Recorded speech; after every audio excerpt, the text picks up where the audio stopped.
Hello, my friends. Good afternoon to you. It's been a lovely day today. Saturday just before Easter. I've been out and about and I thought I'd just update those people who might be interested in this van search. As you can see, I still have my van. I'm sitting in it. However, it is clean, it is tidied, it is empty. Everything I had it is gone out. As you all will have seen over the last 4 or 5 videos, I think it was, I have been looking for a smaller van uh, in width and not as important in length. And there are about 4 or 5 other requirements that I was looking for. One of them was a fixed bed, made up bed with a proper mattress on it. I'm pretty tall, and the sofas that this van has um, don't really cut it. I do get a bit of backache in here. So I was looking for something with a proper mattress. That was the first thing. The width of the van was probably the second thing. The mirrors on this one stick out miles. It's got long arm wing mirrors. The van is 2.33 meters wide, and then you've got the wing mirrors that stick out another. Oh, I did write it down. I think it's about 19 centimeters or something after on top of that. With the van conversion, if I stick with Fiat Ducato, say, I know they're all pretty much the same. You've got 205 centimeters, so that's already 18 centimeters narrower. And then they have short arm mirrors, and therefore you're losing, I think overall, you're losing about 35 centimeters on the total width of the van, which is over a foot. That's something that appeals. I have worried about going down narrow lanes. You've seen before. I have worried about clonking pedestrians on the paths next door to the roads with the wing mirrors that stick out a long way. So narrow van, short wing mirrors is say a major requirement. I've heard good things about the current automatics that Fiat do, the 9-speed auto, and I did have a test drive, which I'll come to in a bit, on a van, and that was so smooth. So that I think is the way to go. Again, getting old, just put your foot down, rest the left foot, using accelerator and braking is the way for me, I think. I wanted 4 seat belts, so I had the idea of a dinette, taking more people for rides, the family. I've got a little tiddly granddaughter, and taking perhaps her mother for rides and whatnot. So the facility of having 4 seat belts was another requirement. What was the next one? This van has a skylight. So I've got a nice skylight above the cab. It doesn't open, it's just a wide skylight. It lets so much light in. And if possible, that was going to be another one of the requirements I had. So there are 4 or 5 things there. And I spent a week in the Midlands looking around 4 or 5 dealers. When I got back, I think the next week I did go down to the southwest.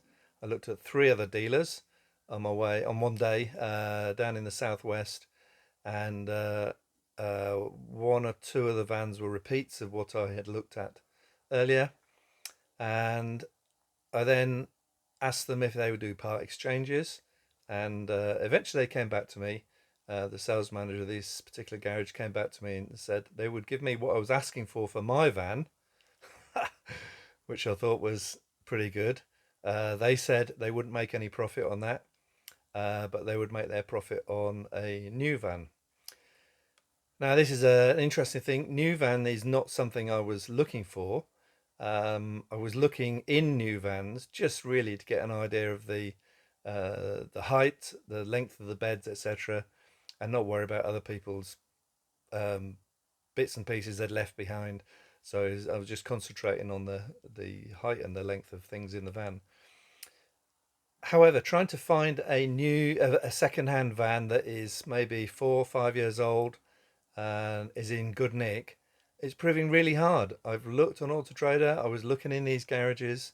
I've looked on eBay. There's various places I've looked at, and trying to find a decent sort of second-hand van um, that is, say, 4 or 5 years old with low mileage is nigh on impossible. There are one or two out there, but the price of these things is just incredible. And so I had to have a think about it, and I then made a decision. I did have a run out in a van down in Paignton.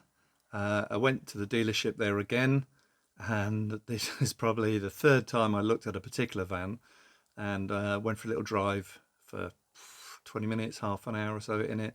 Spent a bit of time looking through the van again, and eventually I thought this is going to be the one for me. So I've managed to put a deposit down on that, and the process starts, and it's all very scary, really. I haven't bought a new anything vehicle for, oh goodness me, probably going back to 1983 was the last time I bought a new vehicle, and that was a car. That was one of the last Talbot Sunbeam Lotuses. I don't know if you remember those. They were used in rallying in the early 80s. I think there were 4,000 produced, 2,000 of which were in the UK, and I bought one of the last ones that were available. So that was really great fun. Talbot Sunbeam Lotus. I think back in then it was £6,800, and I wasn't long out of student land, but I got a really good job in the oil industry after that, so saved out a bit of money. Took a loan, had to take a loan out as well, and so that was fun for a few years. Back to this one. Initially, I was told it was going to be a month. As it was a new one, it had to be registered, and he was going to register it. The dealer was going to register it for me, and so I was expecting sort of mid-April. I then spoke to them last week, and there is something called a certificate of conformity, which comes through from the original manufacturer, and that still hadn't arrived 2 weeks later, and apparently that is necessary to register the vehicle. So we're now at the end of March, and it looks like it might be, well, they still haven't received it. They're hoping for next week, and then it's going to be a month or so to get it registered. Busy time of year for registrations in March, of course. That means hopefully I will get it by the end of the month. This van is still clean. It is empty, and I've got a meet up in about 3 weeks' time. You know who you are. So I'm not sure what I'm going to do with that yet, but we'll wait and see. So I still have to see if I can get this van before that. I will tell you what it is. It is a Pilote.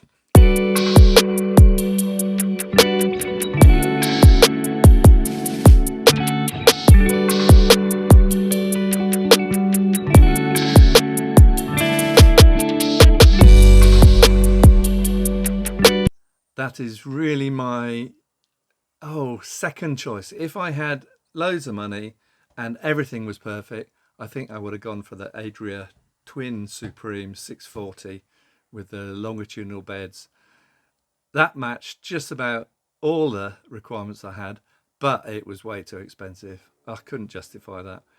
So I've gone something for a bit cheaper, and most of the other requirements are met, and that I'm just hoping that that's right. I hope I haven't made the wrong decision.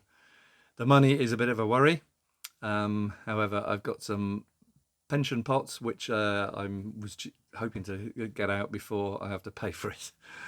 So that is the story there. And it's summer. Summer is almost upon us, and I'm just hoping that is the right way to go. We shall see. So that's giving you an idea of where I am at the moment. Everything will work out just fine, but it's at the moment there's a bit of anxiety in there. Anyway, that gives you an idea of what is happening. Hopefully you're all out having fun in your vans. The weather seems to be changing at the moment, and the sun is out, and hopefully everything's drying up and we can get rid of all that rain we've been having over the last week or two. Goodness me, down here where I am, it's been awful. Right, I will let you know any changes take place if you're interested. Otherwise, next video you might see me out in a van or collecting it. Shall I do a video of collecting it? I don't know, we'll see. I think it's more down to collecting it rather than filming it. That's going to be the big thing. Anyway, take care you all. Catch up soon, and all the best for now. Happy Easter to you.